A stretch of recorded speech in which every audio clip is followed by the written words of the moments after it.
जय Hind, Vande Mataram friends. TPS study में आपका स्वागत है। आज हम लीशेंट सामान्य ज्ञान पार्ट 3 लाए हैं, जो सभी परीक्षाओं के लिए अति महत्वपूर्ण है। ऐसी वीडियो के लिए हमारी प्लेलिस्ट में जाएं। चलिए देखते हैं। पहला प्रश्न है, गौतम बुद्ध का बचपन का नाम क्या था? उत्तर सिद्धार्थ। गौतम बुद्ध के बचपन का नाम सिद्धार्थ था।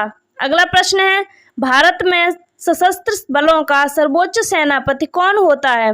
उत्तर राष्ट्रपति। राष्ट्रपति भारत में सशस्त्र बलों का सर्वोच्च सेनापति होता है। अगला प्रश्न है, रतौंधी किस विटामिन की कमी से होता है? उत्तर विटामिन ए। विटामिन ए की कमी से रतौंधी रोग होता है। अगला प्रश्न है, पोंगल किस राज्य का त्योहार है? उत्तर तमिलनाडु। पोंगल तमिलनाडु का त्योहार है। अगला प्रश्न है, गिद्दा और भांगड़ा किस राज्य के लोक नृत्य हैं? उत्तर पंजाब। गिद्दा और भांगड़ा पंजाब राज्य के लोक नृत्य हैं। अगला प्रश्न है, टेलीविजन का आविष्कार किसने किया? उत्तर जॉन लोगी बेयर्ड ने। जॉन लोगी बेयर्ड ने टेलीविजन का आविष्कार किया। अगला प्रश्न है, भारत की पहली महिला शासिका कौन थी? उत्तर रजिया सुल्तान। रजिया सुल्तान भारत की पहली महिला शासिका थी। अगला प्रश्न है, मछली किसकी सहायता से सांस लेती है? उत्तर गलफड़ों। मछली गलफड़ों की सहायता से सांस लेती है। अगला प्रश्न है, इंकलाब जिंदाबाद का नारा किसने दिया?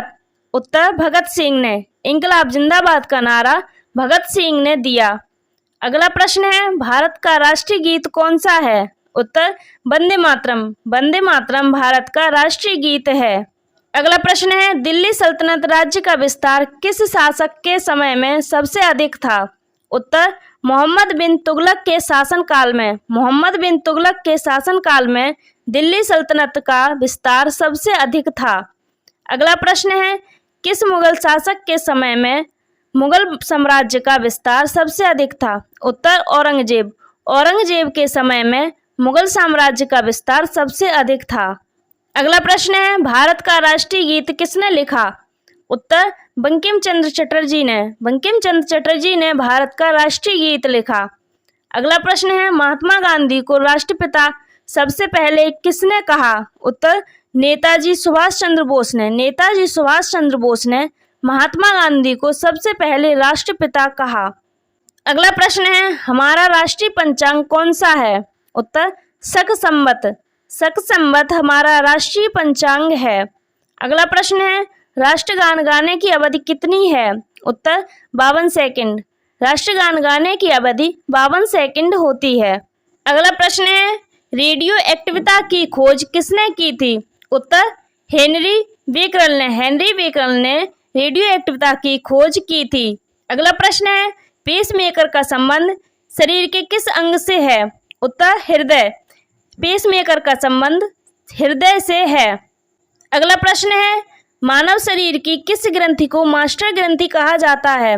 उत्तर पीयूष ग्रंथि। पीयूष ग्रंथि को शरीर की मास्टर ग्रंथि कहा जाता है। अगला प्रश्न है, कार्बन का सर्वाधिक शुद्ध रूप कौन सा है? उत्तर हीरा। कार्बन का सर्वाधिक शुद्ध रूप हीरा है। अगला प्रश्न है, एक्सरे का आविष्कार किसने किया था? उत्तर रॉन्टजन ने। रॉन्टजन ने एक्सरे का आविष्कार किया था। अगला प्रश्न है, किस धातु का प्रयोग मानव द्वारा सबसे पहले किया गया? उत्तर तांबा। तांबा धातु का प्रयोग मानव द्वारा सबसे पहले किया गया। अगला प्रश्न है, अंतरिक्ष यात्री को बाह्य आकाश कैसा दिखाई पड़ता है? उत्तर काला। अंतरिक्ष यात्री को बाह्य आकाश काला दिखाई पड़ता है। अगला प्रश्न है, दूरबीन का आविष्कार किसने किया था? उत्तर गैलीलियो ने। गैलीलियो ने दूरबीन का आविष्कार किया था। अगला प्रश्न है, दिल्ली स्थित महात्मा गांधी की समाधि का क्या नाम है? उत्तर राजघाट। दिल्ली में स्थित महात्मा गांधी के समाधि का नाम राजघाट है। अगला प्रश्न है, भारत में पहली रेल कहां से कहां तक चली? उत्तर मुंबई से थाणे तक। मुंबई से थाणे तक भारत में पहली रेल चली। अगला प्रश्न है, भारत में पहली बार मेट्रो रेल सेवा किस नगर में आरंभ की गई? उत्तर कोलकाता में। भारत में पहली मेट्रो सेवा कोलकाता में आरंभ की गई। अगला प्रश्न है, भारत में रेल का आरंभ किस सन में हुआ? उत्तर 1853।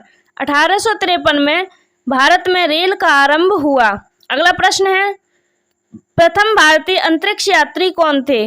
उत्तर, स्क्वाड्रन लीडर राकेश शर्मा भारत के प्रथम अंतरिक्ष यात्री थे।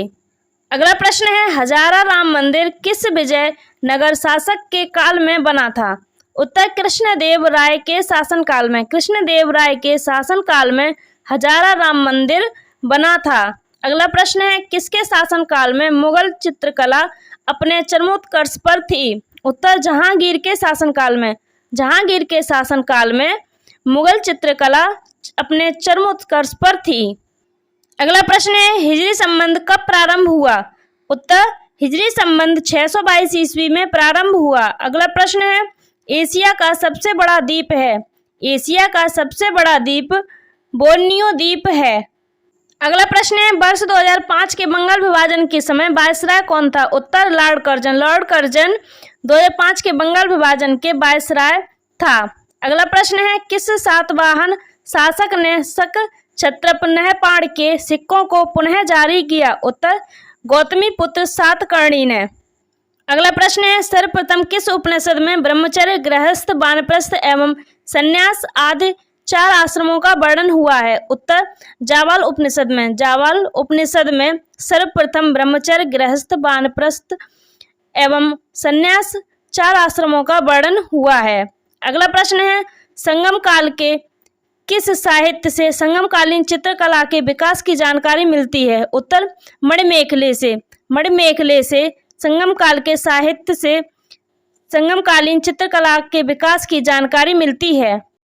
अगला प्रश्न है, अकबर ने दस्तूर उल अमल की घोषणा कब की थी? उत्तर, अकबर ने दस्तूर उल अमल की घोषणा 1582 ईस्वी में की थी। अगला प्रश्न है, शहजादे के रूप में शाहजहां का नाम क्या था? उत्तर, खुर्रम।